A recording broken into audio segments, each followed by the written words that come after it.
Good morning, students. We are now in our lesson 2, Nomenclature of Control System. Topics for this lesson.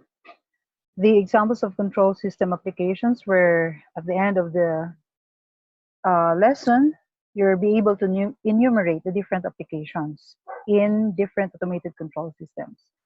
Our second topic is the nomenclature of control system.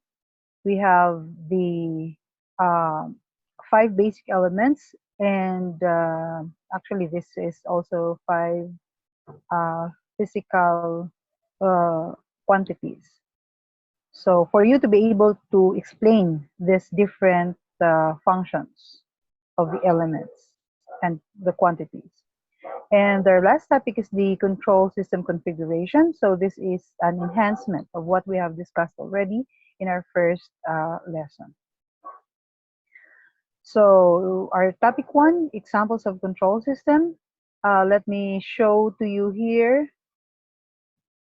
the different automation applications. We have the power generations for using either high hydro power generation, coal, gas, shale, nuclear power generation, no? For transmission of electricity or transmission of gas or oil, or the distribution of electricity and water. For processes, there are lots of automation applications for processing paper, food, pharmaceuticals, metals, glass, cement, chemical processing, etc. For manufacturing, computer-aided manufacturing are the latest technology.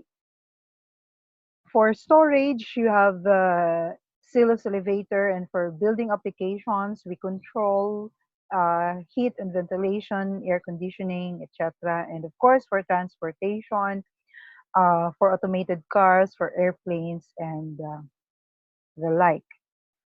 So here are specific illustrations. For example, for oil and gas and petrochemicals, a distribution, no? For the upstream, okay, this is the distribution and this is the downstream of this oils and gas. For the electricity distribution, no, we have raw materials in this plant. They process this raw materials, whether steam or wind in this particular example. Okay, and they distribute electricity in the neighborhood, and it includes safety. No? They include environmental impact, and of course, the generation process is being controlled here. Even the distribution is being controlled. Other plants for waste treatment. So of course, they have also raw materials to be controlled, the burning process, smoke cleaning, environmental control, and so these are the other processes. This is an example of a water treatment facility. So as you can see, there are huge equipment, no, being installed and being controlled by an automated control system. And we have here a flexible automation manufacturing, flexible in a sense that we can usually in manufacturing automobiles or car, you know, in the car industry, they redesign the control process sequences to fit a particular model of a car. Okay. And of course, for car industry, the car itself, it has many control variables. No, they design the control system for windows, the seats, the radio, etc. The motor control for exhaust regulations. They do this ABS and DPS, or the electronic system for brake, for steering, and of course the GPS. Uh, Much more in airplanes, no? We need flight control for autopilot. We need flight management. We have flight recording, no, black boxes, and of course diagnostics. Okay, so these are the different, no, control system within one airplane. Okay, so this is an example of multivariate control system. So let's now discuss the nomenclature of a control system, or the different terms being used, technical terms in control system. So as a review from our first lesson, this is the simplified control system concept, where we have an input or a stimulus to start the processing inside the system, so that we're going to have a desired response. So as we have already defined, that system is an interconnection of these elements, no, or devices. And a system is a control system if we provide a desired response. So the components inside the system are being interconnected purposefully for that particular desired response. This process could be a plant or a system. So the previous slides that I have shown you, those are example of control systems, automated systems, in a point of view of a plant, a manufacturing plant, a processing plant. While the last slide showing the car and the airplane is an example wherein our process here is a not a plant, no, but one machine, like a car or like an airplane or like a cell phone. Now, in our subject, we confine our discussion in a device. No, our system, we will focus our discussion wherein the process pertains to a device only. Okay, so we're not going to discuss here about manufacturing plants or processing plants. But please take note that when we say control system, it's not just a device, it could be a huge plants, distribution plants and manufacturing plants. Okay. So in industrial control system, just a review, no? We have, for example, here a water float regulator. And in this tank, we want to regulate the level of this water inside the tank. Since from the illustration we can see that there is a steam coming out, so it means that the tank is being heated. No, might be there's a burner down here. Okay, and since steam is escaping, so the liquid converts to steam. So, ibig sabihin, nababawasan yung water inside it. So, dahil nababawasan yung water, we need to continuously supply water to the tank. Now, the question here is, how much water, no, do we need to supply at a certain time? Kasi pag masyado namang marami, baka umapaw yung tank, no? Masyadong mapuno. No? Pag mabagal naman ang flow rate ng water, it would not be enough. Baka matuyuan, no, ang tank at ma-damage din ang ating tank. So meaning to say, there should be a certain level of the water in the tank to be controlled. So that's the sequence of the or the process inside this water level float regulator. But as a review, we identify what is the input, what is the process, and what is the output. So do you have your answers now?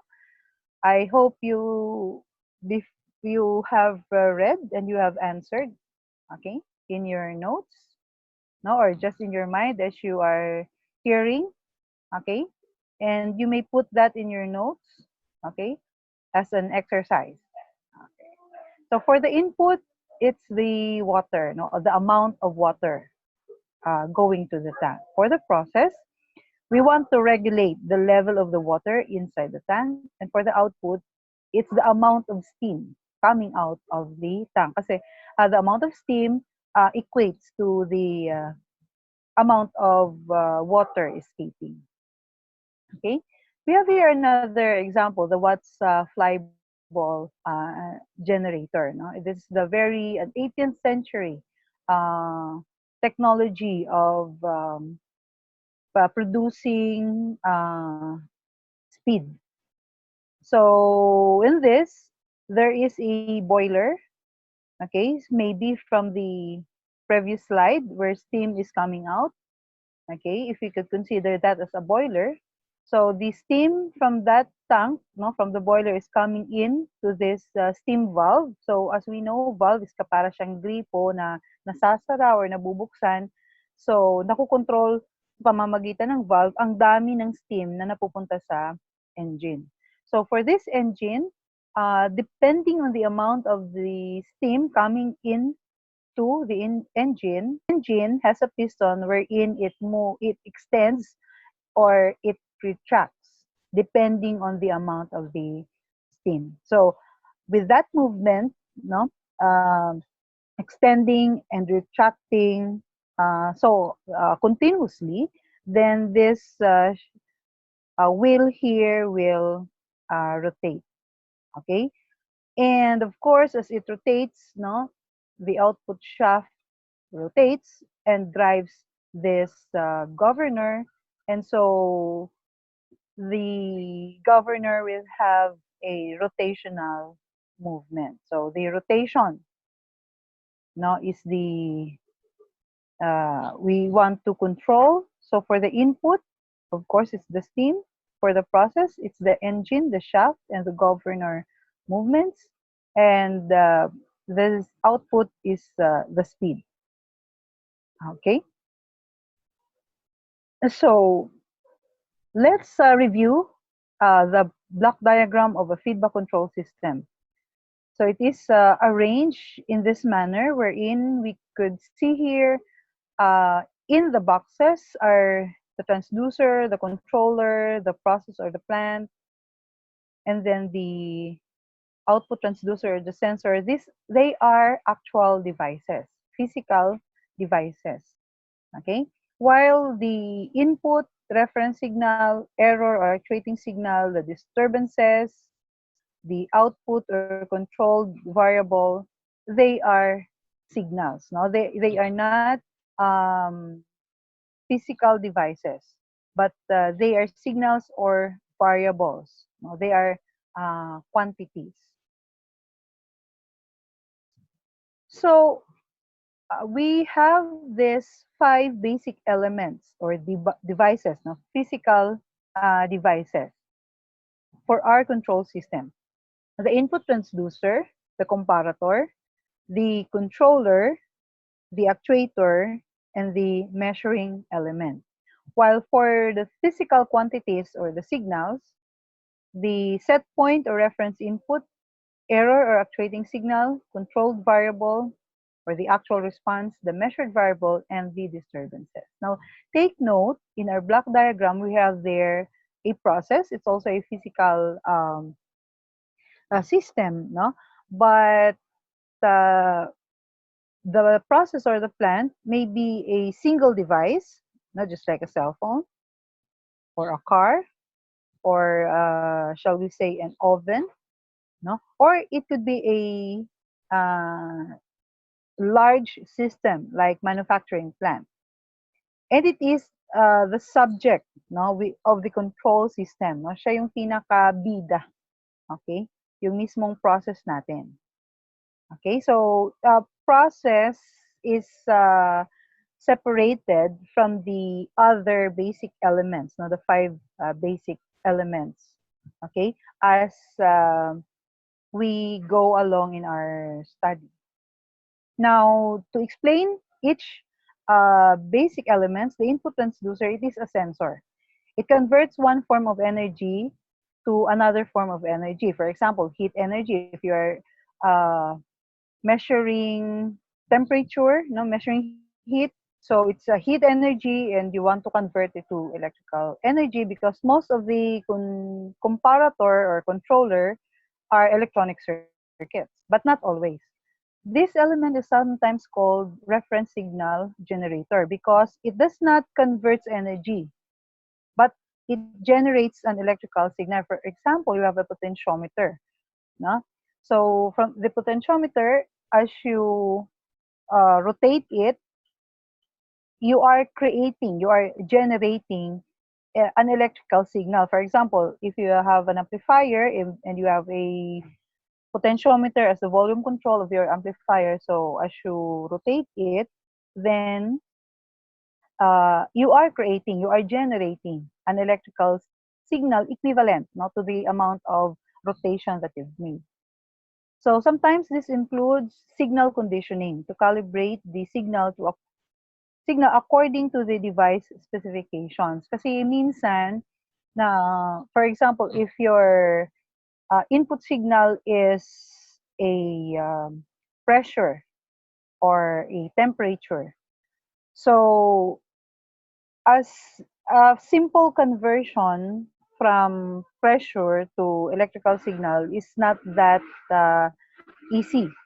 Okay, so you need to condition the signal according to the specifications of the comparator or the specification of the controller. A very specific example, if you are using a microcontroller, you need to condition the signal into, shall we say, digital form, wherein you're going to use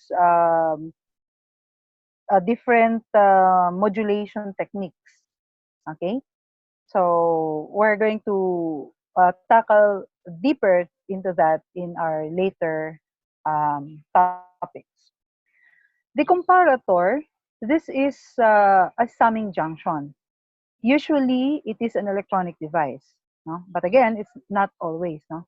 To compare or add up two or more electrical signals. Okay, usually this is a differential amplifier. The controller is the brain of the system. It analyzes the error signal or actuating signal and acts accordingly. So the controller decides whether to command the actuator to increase or decrease the amount of actuation. The controller, being the brain, it analyzes the error signal na nakukuha niya mula sa comparator. Kung electronics device ito, usually magkasama na ito sa isang device, ang comparator at controller, usually. And as it analyzes the error signal, it has to command, no, the next device, which is the actuator, kung ano ang dapat gawin uh, ni actuator. For example, if we are measuring temperature, and the measured temperature, the output, the actual response of the system has a higher temperature compared to the reference or set point. So mas mataas ang actual. Anong gusto natin gagawin? Kailangan ibababa natin. Okay? So kung natanggap ni controller na ay mas mataas pala yung output temperature, yung actual natin mas mataas sa reference. So maiisip niya, marirealize sa controller na ang kailangan niyang gawin is utusan si actuator na mag-take action. Now, kung ang ating actuator, kunwari yung valve ng steam, the example natin kanina, so hindi ba dapat kailangan nating bahagyang isara ang steam para mabawasan ng steam? Kasi pag nabawasan ng steam, mababawasan din yung supply ng heat energy, no? Papunta dun sa system or sa process na kinokontrol natin. So, gagawin ni controller is to give command to the actuator, for example, yung valve, na mag-close siya, no? Or mabawasan ang kanyang percent opening. Okay? So, next to that is the actuator. This is a physical device that operates according to the command of the controller. It is the actuator that functions to meet the desired response. In some system, actuators are part of the controller if it is in the form of electronic device. In other cases, it is part of the process, especially in applications that need robustness like large motors or pneumatics, no, or even hydraulics. No? So as I've mentioned already, this is another device. No, I've already mentioned that a valve is an example of an actuator, and it is the one who uh, takes action kung ano yung command ni controller. Siya yung tumatanggap na or nagsasagawa ng utos or ng desisyon ni controller. And then we have measuring element. Ito yung feedback element. No? This is also a sensor, but usually it converts electrical energy into another form of energy. Please note kanina, sabi natin sa input transducer, it converts other form of energy into electrical signal. While this one, ang measuring element natin, sensor din siya, pero baliktad naman, no? It might convert electrical energy to another form. It might convert also electrical to another electrical energy na form. Okay? So the very purpose of measuring element is to detect the actual response of the controlled variable. For the signals, no, the variables and the signals, we have the set point, reference input. This is the signal to start the system. No? That's why we call the input signal as the stimulus. It starts the operation of the system. So example of the signal na tinutukoy natin, pwedeng pressure ito, temperature, pwedeng level, pwedeng position, okay, etc. No, kung ano man yung kung sa amplifier, sa volume control, if you're going to, if you want to adjust the volume na maging malakas, so meaning, that would be your input, no? Kung saan mo ipinihit, no? Say, for example, 50% volume, no? Mula sa maximum volume niya. Ibig sabihin, that will be your set point. Okay? The error or actuating signal, this signal coming from the comparator. It is the difference between the reference signal and the measured value. Ito yung signal output ng ating comparator na siyang pumapasok sa controller. Difference signal ito ng reference signal, yung ating input, at yung measured value. If you could imagine the block diagram sa ating summing junction or comparator, may dalawang arrow na pumapasok sa kanya. One is from the input signal and the other is, one is from the input transducer and one is from the measuring device or the sensor. Another variable, we have already explained this last time. We have the controlled variable. This is the signal or variable that is controlled at its output. Of course, this could also be temperature, pressure, level, etc. The value is varying according to the process conditions. Kung ang set point, ang value neto dumidepende sa operator, no? Kung ano yung, or sa engineer, sa technologies na nag-design ng system, no? Sila yung naglalagay kung ano yung value ng set point na gusto natin. Okay? While for the controlled variable or output variable, ito naman yung actual na nangyayari, actual na value, okay, ng ating system. I want you to take note that usually kung ang ating set point or input variable, kunwari is pressure, then ang ating controlled variable could also be a pressure, but not always. Maaring electrical signal, no? Ang ating controlled variable.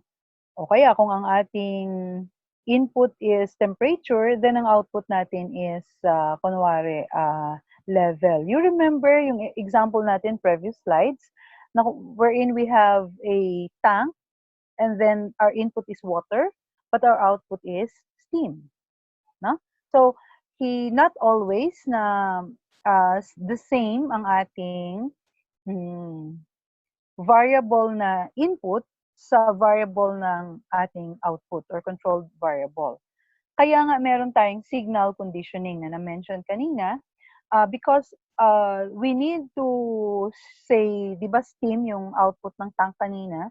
It's in a form of a steam, but sa, depende sa dami ng steam, ang nababawas na level ng water. So, kailangan condition natin ang signal such that makita natin yung equivalences, no? Ng amount of steam to the amount of the level of the water na nawawala.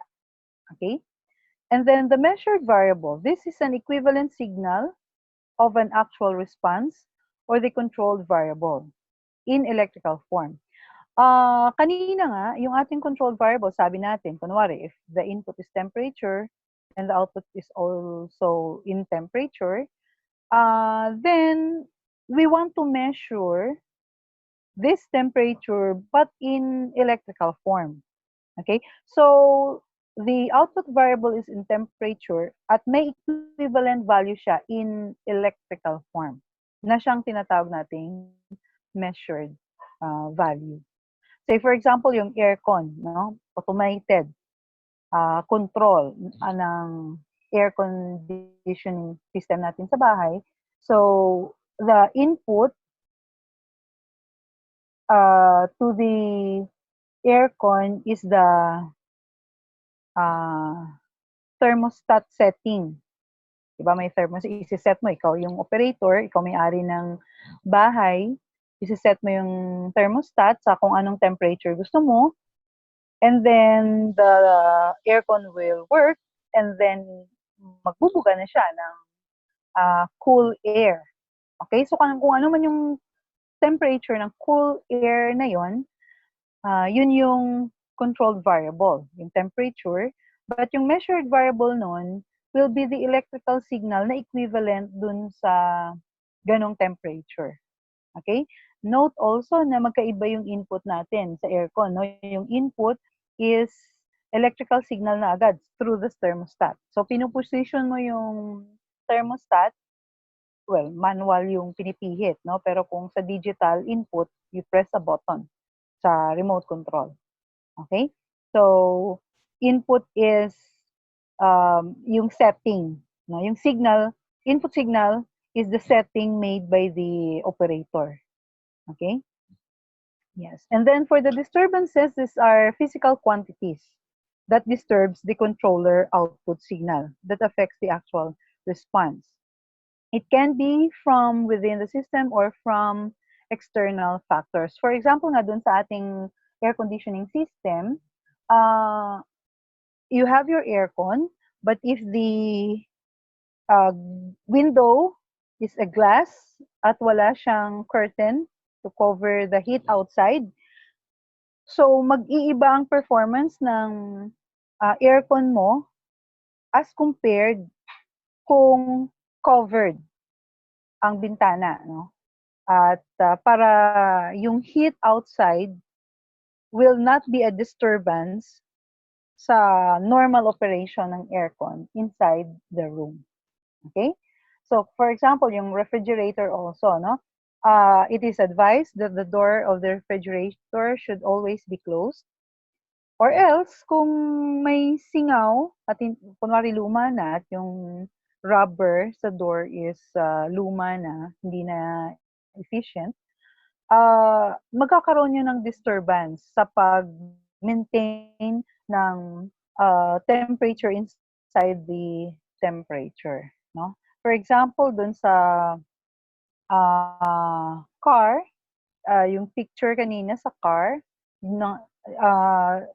so a disturbance could be outside factor, no? So, kunwari, kung meron siyang system inside the car sa kanyang steering, no, automated steering. So there could be a say may naiwang tools inside sa compartment ng car na kung saan nandun ang kanyang machines, no, mga engines niya, wherein na naka-disturb, no, sa normal operation ng steering mechanisms ng car. Okay? So these are outside factors, yung example na nabanggit ko. Disturbance could also be within the system. Ibig sabihin, yung mga noise. Sa electronic system, ang very common na disturbance or noise, because electronic devices are made of semiconductor materials, and semiconductor materials are very sensitive to temperature change. So, kung ginagamit mo ang iyong electronic device in an environment that is not controlled ang temperature, maaring paiba-iba ang performance, no, ng electronic device mo. Kaya nga it's been advised that electronic devices should be operated in an air-conditioned environment dahil controlled ang temperature doon. Okay? So, actually, it's not about dapat malamig ang paligid. Kaya dapat, it's not really na kailangan malamig. It's about controlling, maintaining the temperature, whether malamig o hindi gaano kamalamig. It's the controlling the environment. Or else, magiging inside disturbance yung magiging cause nun. Okay? Okay, so the parts of a process control system, we have the input section, the logic section, and the output section from the simplified block diagram. Okay, so the input transducers and the sensors, the output section, the measuring devices and sensors. So for the logic, ibig sabihin, nagsama-sama na doon yung comparator and yung controller. Okay? Usually, yung actuator kasi sa plant, no, napapasama. Pero minsan naman, sa controller din napapasama ang actuator. Now, itong parts of process control na tinutukoy natin is the physical devices, no? Yung simplified block diagram natin kanina, if you notice, the input pertains to a signal, and then we have the process, and the output pertains again to the signal or variable. But this time, what we mean by this input section is the physical devices, no? Hindi signal, kundi devices. And then the output section ay devices din, hindi signal. Okay? And these are some examples of our input devices, no? The input section, sometimes they are called information gathering section, no? This consists of all the devices which supply system information and human operator setting to the circuit. So switch, push button, the limit switch, the thumb wheel switch, no? The level switch, float switch, at marami pang iba, no? For the logic section, sometimes called decision-making section, no, is that part of the circuit which acts upon the information provided by the input section. It makes decision based on the information received and sends orders to the output section. Or ito yung ating controller. Minsan kasama comparator na rin. So we have relays, we have transistor, they are electronic, no? And we have integrated circuits, and we have programmable controllers and microprocessors. I think you students, by this time, you have already studied logic circuits. No? Logic circuits, you know already about registers, counters, encoders, and so on. Okay? So they are designed together to create a logic circuit or a controller circuit. And the sophisticated controllers, of course, the programmable logic controller, may subject kayo, no, na pag-aaralan niyo yan. Supposedly in our laboratory, we could handle this. But I think you have automation, no, na subject na pag-aaralan ninyo ito in detail. You also have a microprocessor na subject, no, na pag-aaralan nyo rin ito in detail. Okay, so parts of the process control output section, it is sometimes called actuating device section. It consists of the devices which take the output signal from the logic section and converts or amplify the signal. Okay, so we have motors, no? Those are examples of actuating devices. So, diba again, we have input transducers and then we have comparators. Comparators or controllers. So, after the controller are the actuators. So, ito yung ating mga actuators, no? The motors, the solenoid valve. Okay, this is the electronic valve, yung equivalent sa gripo. Yung gripo yung fluid, no? Pero kung electronic, we call it solenoid device, solenoid valve. We have LED display, heater coil, and lamp. So our output devices like the LED and the lamp, they are indicators. Okay, their output they have two level of outputs only, the on and the off. Or for the LED display, the specific value of the display. For example, if you are displaying here a 10, 1 here and 0 here, so it has a different equivalent signal as to a display ng 2 here and then you have 0 here and then 0 here. So you have 200.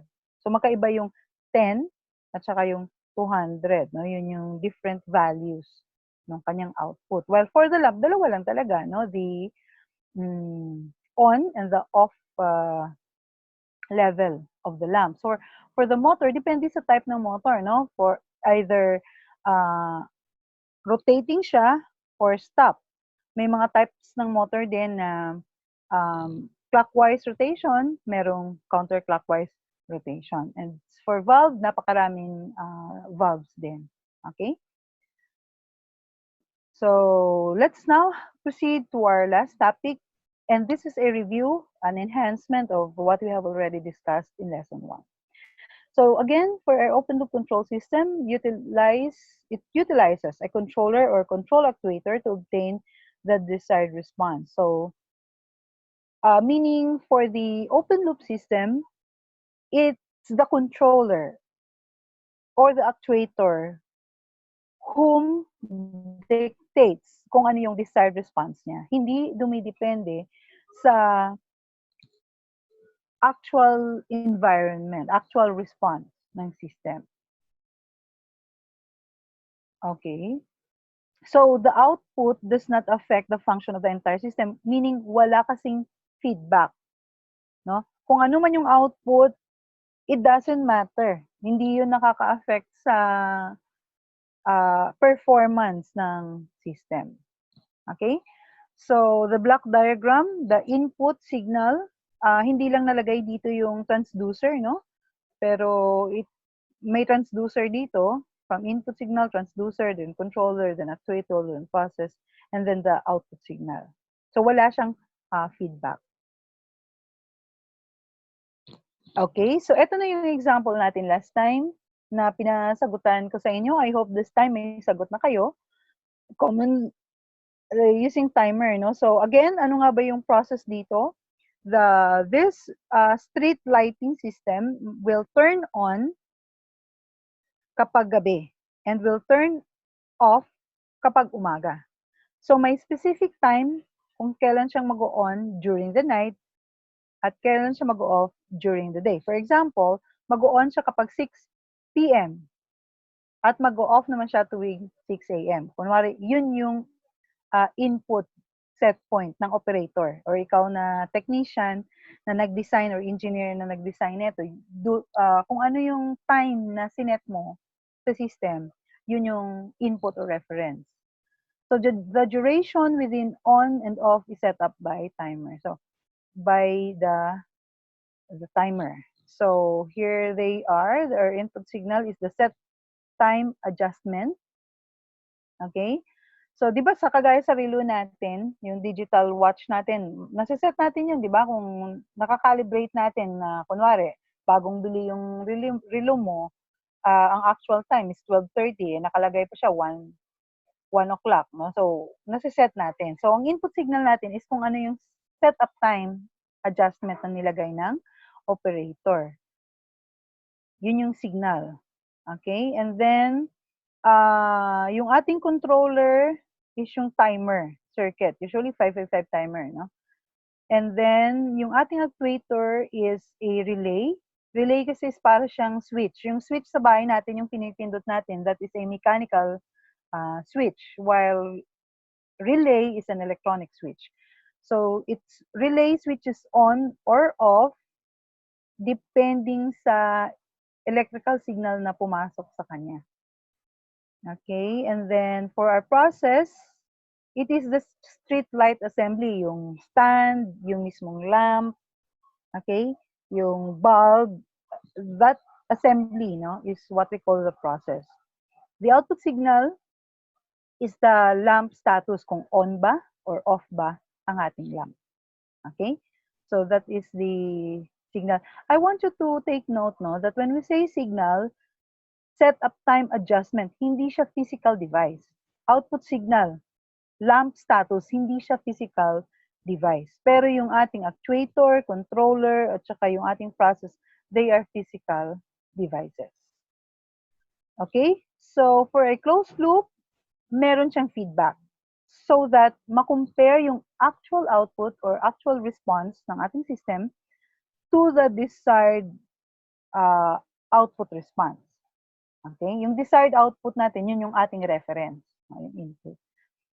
So, kaya rin siya tinatawag na feedback control system. So, system output affect the control function of the entire system. Hindi kagaya kanina sa open loop. Sa open loop, hindi nakaka-apekto yung actual response sa performance ng process. While dito sa closed loop, may factor yung actual response. And again, this is the block diagram, no? I just want to emphasize, baka malito kayo, no? Dun sa unang block diagram na pinakita ko, may kulang lang ditong input transducer, okay? At dito may actuator, doon sa unang example ko, wala lang siyang actuator doon, okay? So anyway, this is the input signal. We have the controller, actuator, the process, and eto na yung ating measuring device or the sensor. Okay? So again, to answer our street light, this time yung pag-on and off ay automatic. Automatic, depende sa ambient light ng paligid. Kanina kasi, ang pag-on and off niya ay dumidepende sa nakaset na time sa kanya. May scheduled time na sinet sa kanya.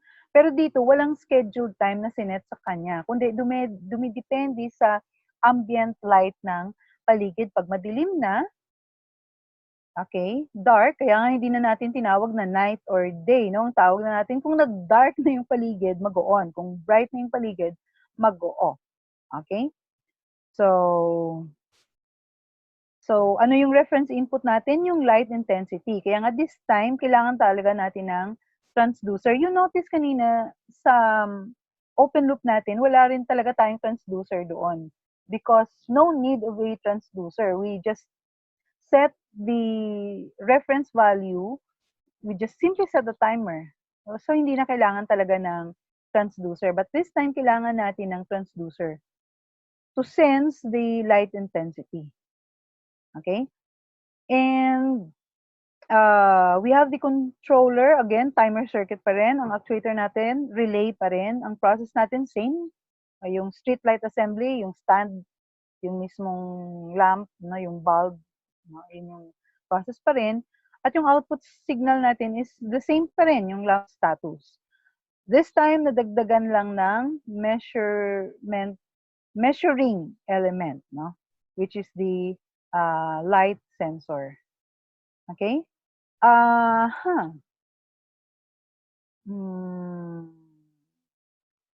just want to correct.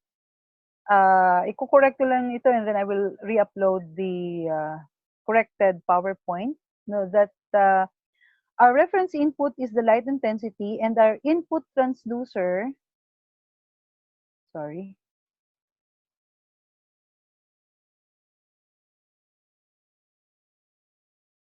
our input transducer is the light sensor.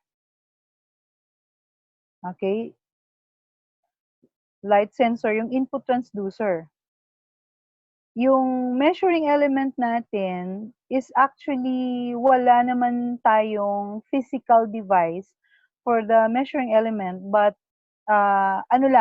wire connection lang. Wire connection lang mula sa lamp papunta sa comparator. Kasi ang output natin kasi dito, di ba yung lamp, if it is on or off, meaning ang electrical signal na nagda-drive sa ilaw, yun lang din ang electrical signal na ibabato natin pabalik sa comparator. Ang comparator natin again is a relay. Ang input sa relay is electrical signal. So, we don't have a physical measuring element, kundi line lang. If you remember sa ating previous slide about measuring element, may nakalagay doon that sometimes our feedback path has no measuring element, kundi feedback path lang siya talaga. So, ito yung example na to. So, walang measuring device na kailangang i-install dito, kundi wire lang, no, connection lang. And the light sensor should be the transducer here, no? So I will correct that in our PowerPoint presentation. Okay, so in today's technology, most of our controller are computerized or computer-based already, no? So yung ating mga CPU, yung ating mga microcontroller, and so on, no? So just to compare the open loop versus the closed loop, of course, easy to design ang open loop, no? And the closed loop is more complicated. At kung ang application is simple on and off, usually open loop system would be enough. Okay? Kasi ang kailangan lang naman kasi sa open loop or best use of an open loop system if the application is a simple controlling in two positions only, to turn on or to turn off. That simple lang naman. Yun lang yung application na kailangan niya. Hindi kagaya, for example, sa temperature sa aircon, ang daming ano nun, di ba? Hindi lang basta on and off yung aircon, ang daming level ng temperature na kinukontrol. Pero for example, electric fan, no? You will simply turn on the electric fan, turn off the electric fan. So as simple as that. So economy-wise, hindi naman siya ganun ka-practical kung i-closed loop system mo pa, no? So on open loop would be enough. Okay? And if it's possible that the elements or the devices to be used is calibrated enough to provide that two conditions, the on position and the off position. So kung kayang-kaya namang i-calibrate, then why not open loop muna, no? When you use an open loop, ito yung advantage niya. Kung yung application or yung problem na gusto mong i-solve is walang issue sa stability, no? Hindi issue yung stability niya. For example, yung positioning, no, na mention ko last time, na hindi masyado issues ang positioning, yung elevator, positioning ang kinokontrol doon, no? Kung hindi naman gano'n hindi gano'n ang, hindi issue sa positioning ang stability. Okay? Unlike kung temperature, because physical quantity ang temperature, hindi talaga, never talaga na nagiging stable ang move, no, ng isang temperature or isang pressure. It continuously oscillates. So stability is a big issue kung ang kinokontrol mo is temperature. And maganda gamitin ang open loop kung talagang linear ang performance ng system. Ibig sabihin ng linear, yung sa graph natin ng transient response, if you remember, di ba, we have a straight line going up, no? So we mean it's a linear response. So for applications wherein linear naman, we might use open loop.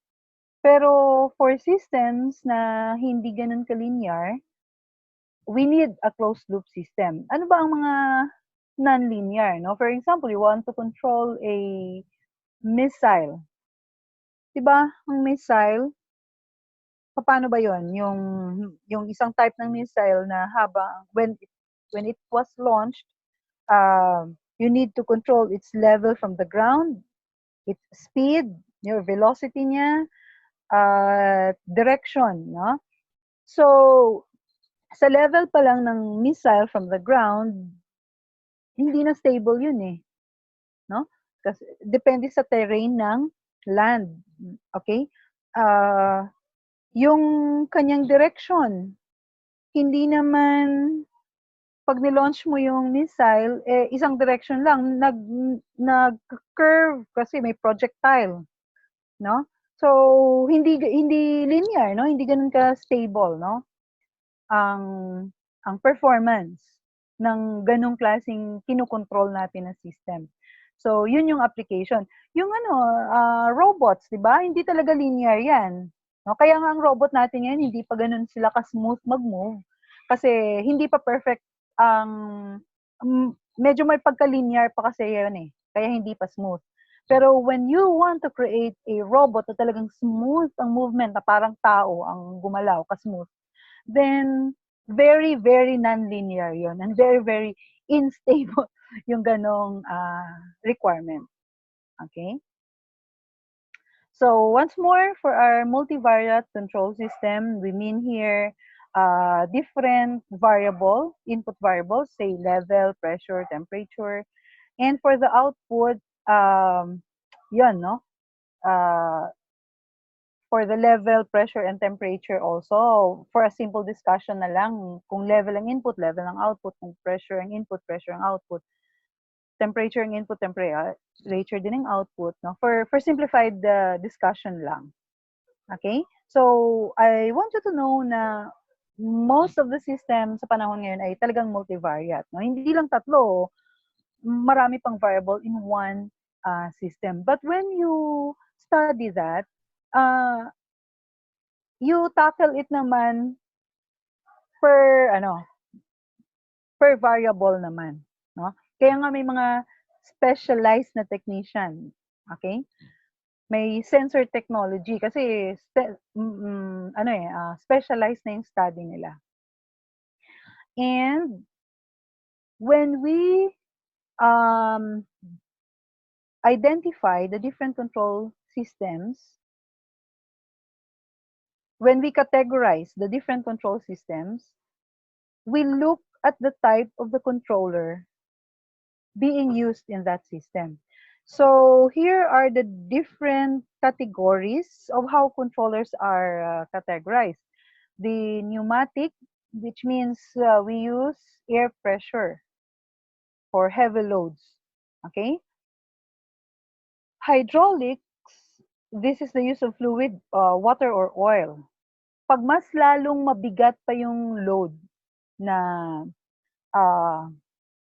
dinadala. You remember the parabolic antenna? That's a very, very huge parabolic antenna, yung last lesson natin na pinakita doon. So, for sure, it uses a hydraulic technology to control the weight and to compensate the air that strikes the disc. No? Siyempre, bigat ng hangin nun, no, na nag-strike doon. For lower load capacity, electrical signals is enough. Mga motors, no? They are electrically driven devices, yung mga motors, mga solenoid valves. They are electrically driven. And of course, electronics, mga motors kasi high current pa rin yan, no? Solenoid valve, may low current na solenoid, may high current din na solenoid, no? So, sa electronics, sa kaibahan niya sa electrical, is yung talagang small current applications. At may mga data manipulations.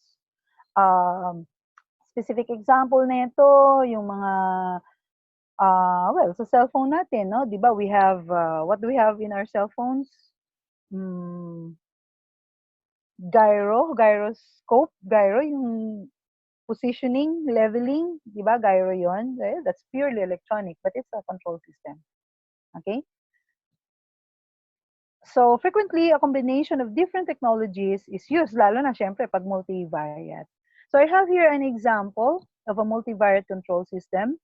Let me explain to you the process, but after I explain, yung exercise nyo is to separate the different control variables and draw the block diagram na separate block diagram nila. Closed loop, meron dito closed loop, meron dito open loop. So, yun yung assignment nyo, no? To identify and to draw those different, okay? So, we have here the controller. Inside the controller, meron tayong the control panel, meron siya, yan yung mga switches, no? Mandaming switches dyan. Okay? And then mga displays. Okay? So, dyan siniset ng operator kung ano yung gusto niyang setting ng temperature, setting ng level ng water. Okay. And then dito din sa panel na ito, meron ditong selector switch to set the value of the temperature for the temperature controller. And then we have the the desktop computer, no? At meron din ditong PLC, programmable logic controller. Now, from this controller, it drives the PLC. So, ibig sabihin yung PLC, actually, kasi kaya same color sila nitong controller. Kasi nasa loob ng controller, part ng controller sa loob is the PLC. Okay? Inilabas lang for emphasis ng mga connections ng mga input devices, mga output devices, and actuators. Now, from the PLC, there is a signal coming out going to the valve. Again, ano nga ba yung valve? It's a actuator. Remember? And then we have here the drain valve, also an actuator. So we have here a process tank. So the tank, ang process dito is we want to fill the tank with water. So the filling will be controlled by the position of the valve. Pag open ang valve, mag-fill. Pag close ang valve, hindi siya mag-fill. So drain valve naman, so ibig sabihin, i-drain na natin ang water mula dito sa tank after ma-process kung ano man yung process gusto natin gawin. So, kung kailan magde-drain, the PLC commands kung kailan mag-open or mag-close ang drain valve. Okay? So, we have here a flow sensor mula sa source ng water. Ito yun na yung pinaka-gripo, no? Papunta sa flow sensor. Ang water na napupunta sa fill valve, na napupunta sa process tank, ay dinidetect ng flow sensor kung may tubig bang, may tubig nga ba or wala na dumadaloy, no? And then, dito may tubig na dumadaloy, pero yung flow rate ng tubig ay being measured and input to the PLC para ma-determine ang PLC. Okay? Kasi kailangan natin i-protect no ang fill valve, baka kasi walang source ng water, no, naputulan ng tubig at walang flow. So may tendency masira yung ating fill valve, electronic valve kasi no, pag walang presence ng patuloy siyang nag-o-on ng matagal na walang tubig namang dumadaloy, may tendency masira. Okay. Now another valve, so actuator ulit siya, driven by the PLC. This is a closed tank, sarado. So dahil closed tank, pressurized sa loob. So para hindi mag-build up ang pressure sa loob, baka pumutok kasi ang tank, no? Pag na sobrahan ng taas ng pressure sa loob due to the level of the water, and so on. So we need to release the air inside the tank. Okay? So, kailan mag-re-release? Kailan mag-o-open ang valve na to?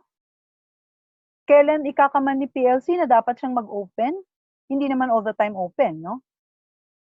Kasi kung all the time open, di butasan na lang natin itong closed tank na to. Huwag na lang natin lagyan ng release valve kung lagi namang open. Ibig sabihin, may time lang. At ano ang nagkakaman sa kanya? Para, sige, magbukas ka na, mag-release ka na. Paano niya malalaman kung dapat na siyang magbukas? So, depende sa pressure sa loob, kaya mayroon tayo ditong pressure sensor. So, may sensor that is an input transducer sensing the actual pressure sa loob na binabato niya, fini-feedback niya sa PLC. Okay?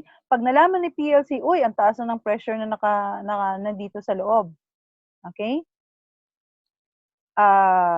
Ika-command niya si release valve to open. By the way, dito sa control panel, nabanggit ko kanina, may mga switches. Dito, isa-set ng operator kung ano ba ang pressure na reference na kapag na-sense,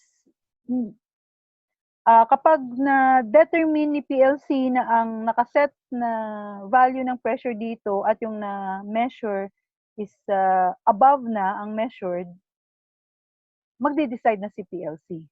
Okay? And then we have a heater kasi sabi nga, yes, yung process to be done dun sa water inside the tank should be heated bago siya i-drain. Okay? So we need a heater. So si PLC ang mag-command kay heater when to turn on. Kasi this is also programmed na ma-reach niya muna ang certain level ng water bago siya mag-turn on. Okay? So that's why we have here a water level sensor. Ayan, na naka-feedback din kay PLC. At once nalaman ni PLC na ang na-sense na actual level at yung na-input dito sa control panel na water level na desired ay nag-equal na, yun yung ito-turn on niya na si heater. Okay? At pag na-turn on si heater, so syempre paiinitin niya. Okay? Notice also here that we have here a water pump coming from the water through the water pump is coming from the process tank to the cooling tank and back to the process tank. Ibig sabihin, the water is flowing, circulating, no, from process tank to cooling tank to process tank, magsa-circulate. That part of the process is to cool down the temperature of the water. If we want to increase the temperature of the water, we will use heater. While to cool it down, to speed up the cooling down, kasi naturally it will cool down, but to speed up, we need to circulate it in the cooling tank. Okay, so this cooling tank ay composed of tubes na doon dumadalo yung water from the process tank na pwedeng lagyan ng ice para mapabilis. Okay, so I think I have discussed everything. Okay, so the desktop here is to incorporate the PLC command into a human machine interface. Kasi ang PLC, lalo kayo, hindi pa kayo nakapag-aral ng PLC, you cannot, by now, you cannot operate PLC. So the desktop computer, there is a software program for human machine interface such that uh, clicking of the buttons na lang, touch screen pa ito, no? Okay, so that's the system. And your assignment is to identify ano dito yung closed loop system, ano dito yung open loop system, and draw the path, no? Kasi di ba multivariate kasi ito eh. Ang gagawin nyo is to separate them, no? Individually, no? Okay, so one more idea. Kunwari, sa filling, that's one process. Filling, draining, that's one process. Sa circulating, no? That's one process. Okay? So the PLC drives the water pump, no? The pressure, controlling of pressure, that's one process. Okay? The level of water, no? Filling, draining, no? That's one level. Okay? So I want you to separate that. There are, I think, 4 separate controls. No, I think this is my last slide. If we are going to categorize now according to applications, the different control system could be categorized into sequential control and industrial machines, motor control, and according to its process. So for sequential control, the packaging control system, handling of materials, no? There is a needed specification how to handle properly, no, a material. For conveyor system, no? Para rin siyang, yes, very sequential talaga ang operation ng isang conveyor system. Machining, if you have an idea with machining technology, there is a sequence of process, no? No, first year college ako, may machining subject kami. No, mano-mano nga lang, no, na you will combine sheet of metals, no? So there is a process, a procedure in combining, no?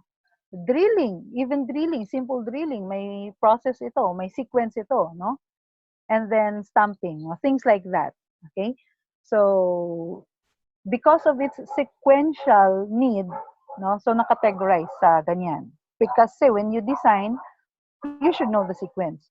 Sa motor control naman, ang category na to, depende sa needed requirement or specification ng type ng motor, dimension of motor, capacity of motor, no, feature niya, no, kung clockwise, reverse, stepper motor, no, per degree ng angle ang movement niya, yung mga ganon, no? So motor control. So simple one contact or one coil circuit, meron din tayong tinatawag standard startup seal circuit, forward response stop with manual interlock, and forward reverse stop with direct reversal. So start stop jog circuit. So those are the different motor control applications. So when you're designing, analyzing system, it's good that you know its category. Okay? And then of course the process, no? What process is being done in the control system? Are you controlling a temperature? Are you controlling a pressure, a level, a flow, or iba pang quantity? Okay? So that ends, and I will leave you with this saying, no, that determination is key to success. So I hope that inspires you. Mahirap man mag-online class, determination is a key. Thank you, students, for listening. Until our next